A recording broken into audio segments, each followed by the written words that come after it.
So as you all have heard on the media, through several emails from your area superintendents, at the board meeting on Tuesday, we had 3 options provided to the board. We had option A, which was the original budget, which was the $40 million budget reduction.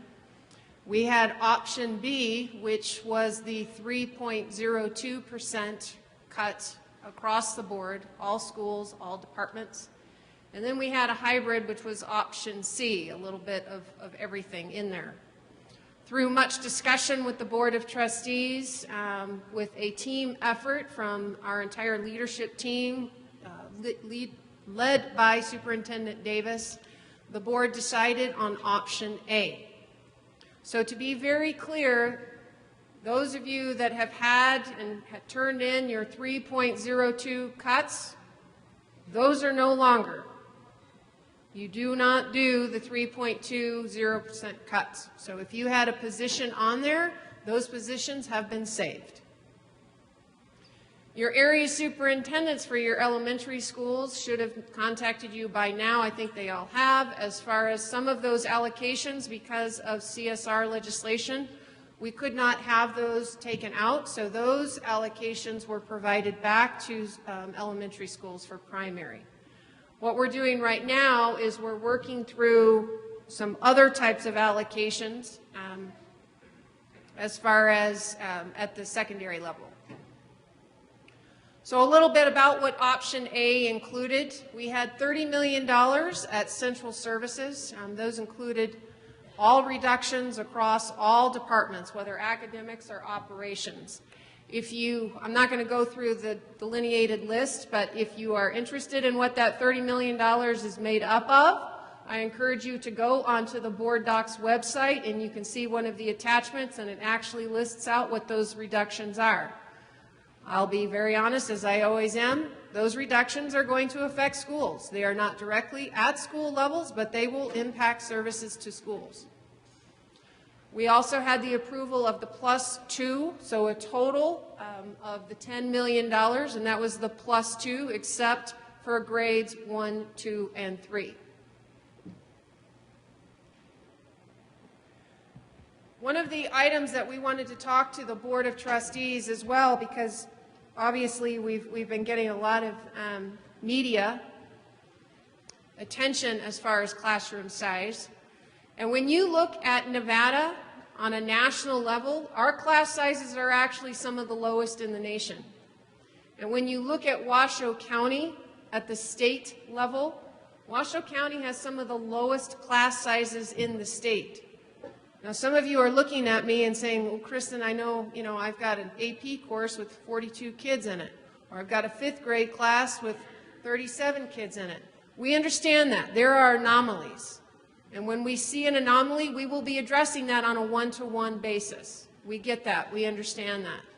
But we can't talk about fixing a $40 million budget deficit on a year-to-year basis with one-offs.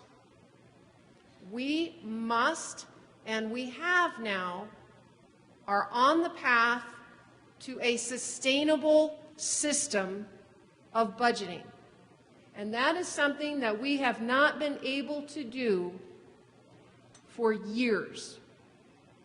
So while this is impactful, it also puts us on a better path as far as budgeting and making prudent budget decisions.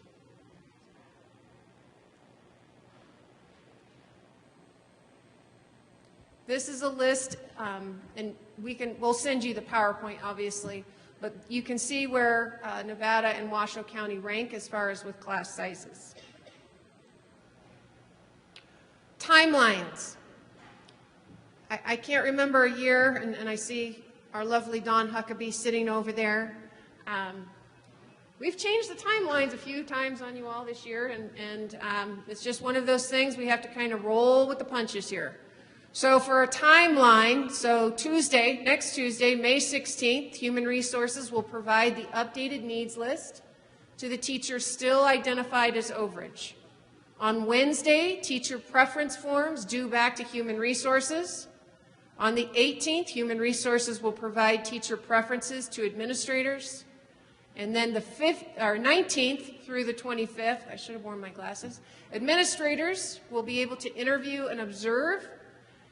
Human Resources came up with the awesome idea of having a Saturday, May 20th, overage interview fair. It just makes it sound a lot funner with the word fair on it.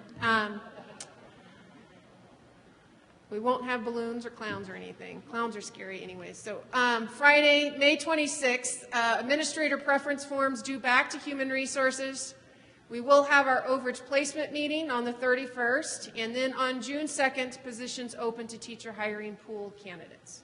We understand, we absolutely understand this is an accelerated timeline, but we also understand that school is ending very, very soon, and you all would like to go off on your summer vacations. Your teachers want to know where they are going to be showing up in August. It's no fun. I have been in that situation as a very old, well, I shouldn't say very old, that makes me look old, 1 year only. So I get it. You get it. And so we want to make sure that our teachers know what's going to be happening here as soon as possible. So we absolutely understand. We appreciate your patience with this. So this was just a slide from the board as far as what we were talking about when we were proposing option A. Again, it puts us on a road for a sustainable budget.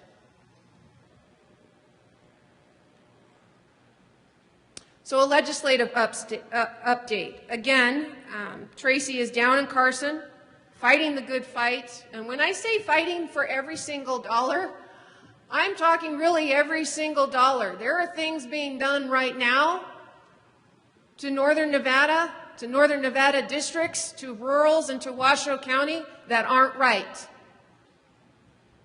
And so your superintendent is down there in her wonderful way that only Tracy can do, talking about children and saying what is right for kids.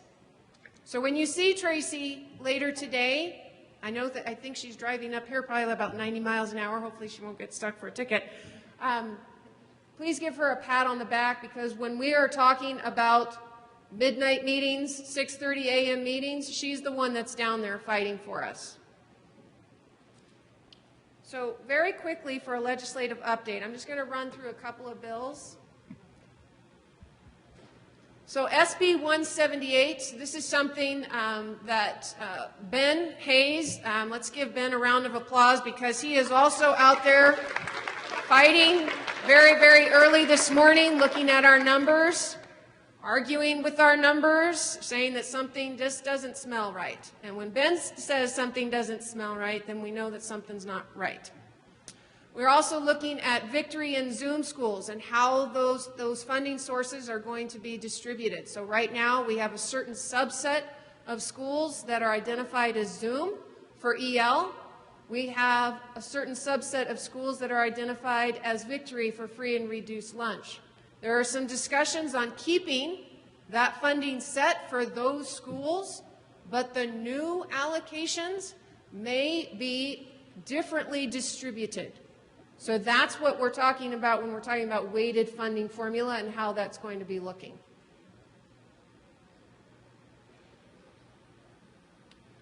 AB 7 on the ESSA, on the Omnibus Compliance Bill. This is really a huge bill when we're talking about the Every Student Succeeds Act and what's going to be happening as far as the framework that's going to be coming out and all of the compliance efforts around there. The Nevada Educator Performance Framework, I know that Allie has been down there, AB 320, as far as what is going to be in and what is going to be out. We know that this is something that the governor is important to the governor as far as how this looks with student data within evaluations. And then finally, one of my favorite, read by grade 3.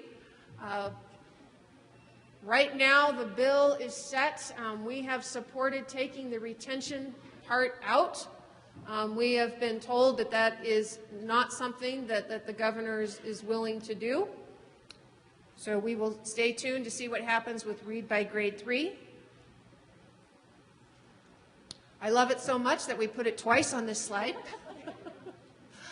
For a property tax reform, that is 14 begins the long process. So we've talked a little bit about this as far as, so when you buy a home, your property tax doesn't get reset. And so this is something, there's not a lot of support around it, but we understand as far as a funding mechanism for property tax, this is something that we need to take a look at. Nevada is the only state with this rule on the books. And so it is extremely important for our funding sources at the local level to make sure that this is rectified. And finally, just once again, please understand that we will get, as soon as we know when something happens down in Carson City, we will be sending updates to you. You all know that as the clock is winding down on a session, there hasn't been any discussion that I know of or that we know of as far as an extended session. I think they're all trying very, very hard to get this wrapped up within 120 days. But do me a favor and Tracy a favor. Throw Lindsay Anderson an email every now and again. Tell her that you understand how hard Lindsay is working.